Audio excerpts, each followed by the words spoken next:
বললে তুমি এই ধরনের একটা সম্বন্ধ এখানে নিয়ে আসার আগে তোমার ভাবা উচিত ছিল কার কাছে তুমি সম্বন্ধটা নিয়ে আসছো। তোমার ভাবা উচিত ছিল তোমার মতো 10-10টা চাকরি বাড়িতে খাটে।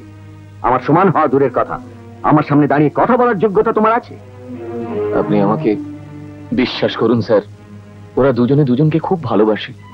ও ভালোবাসে, তাই তোমার প্রস্তাব মেনে নিয়ে সেই ভালোবাসার দামটা আমাকে দিতে হবে। একটা কথা মনে রেখো, অবিনাশ আমার ছেলে, আমার ইচ্ছের বাইরে কাউকে ভালোবাসার অধিকারও নেই। আমি মানছি স্যার আপনি আমার থেকে অনেক উঁচুতে, কিন্তু ভালোবাসা কি উঁচু নিচু কিংবা ধনী দরিদ্রের তফাৎ বোঝে? Shut up! তুমি, তোমার পরিবার, তোমার বোন সবাই মিলে চক্রান্ত করে অবিনাশকে ফাঁদে ফেলেছো। শুধুমাত্র বড় লোকের ছেলে বলে তোমার বোন জেনে শুনে ওর সঙ্গে ভালোবাসার নাটক করছে। স্যার, আপনি এত বড় একজন অভিজ্ঞ মানুষ, এই কথা বলা আপনাকে মানায় না। তোমাদের চিন্তা আমার বাকি নেই। তোমাদের মতো ছোট লোকেরা এই ধরনের সুযোগ খুঁজতে থাকে। ইচ্ছে করলে তো কোনোদিন বড় লোক হতে পারবে না, তাই মেয়ে আর বোনদের টোপ দিয়ে বড় লোকের ছেলেগুলোকে তোমরা তুলে নাও। আপনি ও কথা বলবেন না স্যার, আপনি আমাদের সম্বন্ধে একটা ভুল ধারণা নিয়ে আছেন। আমরা গরিব হতে পারি, কিন্তু আমাদের একটা মান সম্মান আছে। মান সম্মান? মান সম্মান থাকলে নিজের বোনকে একটা অচেনা অজানা ছেলের সঙ্গে প্রেমের খেলা খেলতে ছেড়ে দিতে পারতে? দেবেন্দ্র বাবু, শুনে রাখো, আমার ছেলের যে বাড়িতে বিয়ে হবে সে বাড়ি আমার সমকক্ষ হওয়া চাই। তোমার মতো ছোট লোকের বোন এই বাড়ির বউ হয়ে বাড়ির মধ্যে ঢোকা দূরের কথা, এই বাড়ির চৌকাঠ পর্যন্ত পেরোতে পারবে না। অনেক হয়েছে, অনেক হয়েছে দেবেন্দ্র বাবু। যাও, চলে যাও। I say get out.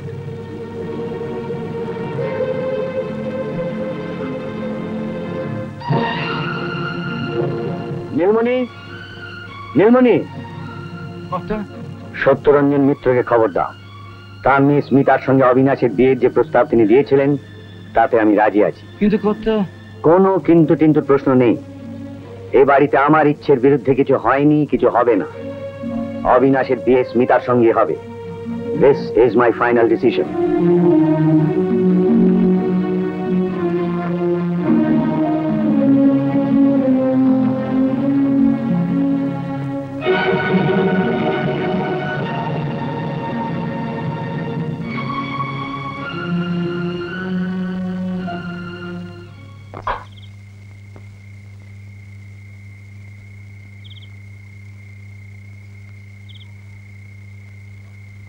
কি হলো?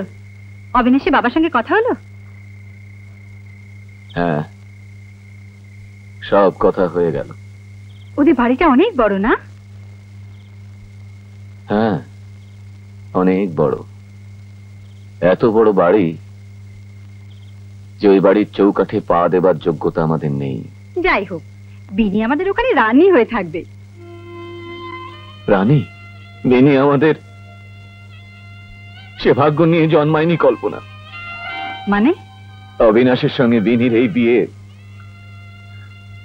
হতে পারে না। কি বলছো তুমি? তোমার মাথা টাথা খারাপ হয়নি তো? ঠিক বলছো কল্পনা, আমার সত্যি মাথা খারাপ হয়ে গিয়েছিল। সেই জন্য এরকম একটা অসম্ভব প্রস্তাব নিয়ে আমি ওদের বাড়িতে গিয়েছিলাম। কিন্তু অবিনাশের বাবা দেবেন্দ্র বাবু আমাকে চোখে আঙুল দিয়ে দেখিয়ে দিলেন যে ওর জায়গা কোথায় আর আমার জায়গা কোথায়। আমাকে ভালো করে বুঝিয়ে দিলেন যে নেহাত বোকা না হলে এরকম একটা অসম্ভব আশা নিয়ে আমি ওদের বাড়িতে যেতাম না। বিনির ও বাড়িতে বোধহয় আর বউ হয়ে যাওয়া হবে না। অবিনাশের অন্য জায়গায় বিয়ে ঠিক হয়ে গেছে। না না, এ অসম্ভব। কেন অসম্ভব কিসের? আমার বোন তো একজন শিল্পপতির মেয়ে নয়। ও বাড়িতে বউ হয়ে যাওয়ার যোগ্যতা আর কোথায়? আমার কথা শুনে অবিনাশের বাবা কি বললেন জানো? বললেন আমি নাকি টোপ করে অবিনাশকে বড়শিতে গিথে তোলবার চেষ্টা করছি। আমার নিজের স্বার্থের জন্য অবিনাশের পেছনে আমার বোনকে আমি লেলিয়ে দিয়েছি। আমার বোন সম্পত্তি পাওয়ার লোভে অবিনাশের সঙ্গে ভালোবাসার অভিনয় করছে। এটা নাকি আমাদের ব্যবসা? চুপ করো তুমি, আর কিচ্ছু বলো না। আমি কিছুই করতে পারলাম না কল্পনা, শুধু এ বাড়ির যে সম্মানটুকু ছিল তাও আমি দেবেন্দ্র বাবুর পায়ে লুটিয়ে দিয়ে এলাম। জীবনে তো আমি কিচ্ছু করতে পারিনি, আমার বোনটার জন্য আমি কিচ্ছু করতে পারলাম না। আমি এটা নিষ্কর্ম অপদার্থ, অপদার্থ, অপদার্থ আমি। আরে সত্যরঞ্জন, আজ যে পাকা কথা হবে সে আমার মনে আছে। এত ব্যস্ত হচ্ছ কেন? আমি যখন কথা দিয়েছি তখন অবিনাশের সঙ্গে স্মিতার বিয়ে হবেই। পাকা কথা না হলেও বিয়ে আটকাবে না। না, এই বিয়ে অসম্ভব। ওসব পাকা কথা বন্ধ করো। কি বললি? বন্ধ করে দেব? আমি সত্যরঞ্জন মিত্রকে কথা দিয়েছি। আমি ওদের কথা দিচ্ছি বাবা। কথা দিয়েছ? আমার কথার উপর তোমার কোনো কথা চলবে না, কারণ আজ পর্যন্ত আমারই অর্থের জোরে তুমি চলে এসেছো। হ্যাঁ, আজ পর্যন্ত চলেছে ঠিকই, কিন্তু একদিন আমার ইচ্ছেকে তুমি মূল্য দাওনি, আমার মন বোঝার চেষ্টা করনি। তোমার আদেশ আজ পর্যন্ত আমি মাথা পেতে নিয়েছি বাবা, কিন্তু আজ আমি তোমার আদেশ মেনে নিতে পারছি না। আমার মন, আমার বিবেকের আদেশ আমায় মানতেই হবে, কারণ ওর মধ্যে আছে আমার সুখ, আমার আনন্দ। একটা ভিখিরির বোনকে বিয়ে করে তুই সুখে থাকতে পারবি, আনন্দে থাকতে পারবি? হ্যাঁ পারবো, কারণ সুখ আর আনন্দ ব্যাংকের লকারে জমা থাকে না বাবা, সেটা খুঁজে পাওয়া যায় মানুষের স্নেহ, মমতা আর ভালোবাসার মধ্যে। মা মারা যাবার পর সেই স্নেহ, মমতা আর ভালোবাসা আমি কারো কাছে পাইনি,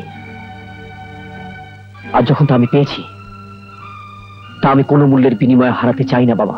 আর একবার ভেবে দেখ অবিনাশ, কত বড় সুযোগ তুই হারাতে বসেছিস। স্মিতাকে বিয়ে করলে সত্যরঞ্জন মিত্রের বিরাট ইন্ডাস্ট্রি আর সব ব্যবসার মালিক হবি তুই, আর আমাদের দুজনের সম্পত্তি মিললে ব্যবসার একটা বিরাট সাম্রাজ্য করে উঠবে। ও, বিজনেস পার্সপেক্টকে চোখের সামনে রেখে তুমি এ বিয়ে ঠিক করেছো? শেষে নিজের ছেলেকে নিজের ব্যবসার মূলধন হিসেবে ব্যবহার করতে চাইছো? তাহলে তুই কি চাস? এ বিয়ে হতে পারে না। আমি যাকে চাই তাকে ছাড়া আমি কাউকে বিয়ে করব না। মনে রাখিস, তুই যদি নিজের ইচ্ছে বিয়ে করিস তাহলে আমার সম্পত্তির এক কণাও তুই পাবি না। দুবেলা দুমুঠো খাওয়ার জন্য এত বড় সম্পত্তি কারোর দরকার নেই বাবা, কিন্তু বেঁচে থাকার জন্য একটু স্নেহ, মমতা আর ভালোবাসার দরকার হয়, আর সেটা পাওয়ার জন্য তোমার এই বাড়ি, ব্যাংক ব্যালেন্স সবকিছু ছেড়ে আমি এই মুহূর্তে চলে যাচ্ছি।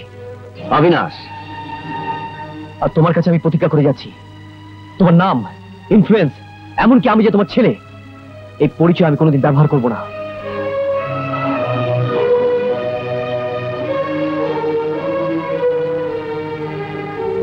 অবিনাশ, অবিনাশ, ও যে চলে গেল, ওকে যেতে দেবেন না। কথা যাক, দেখবো এই অহংকার কতদিন থাকে।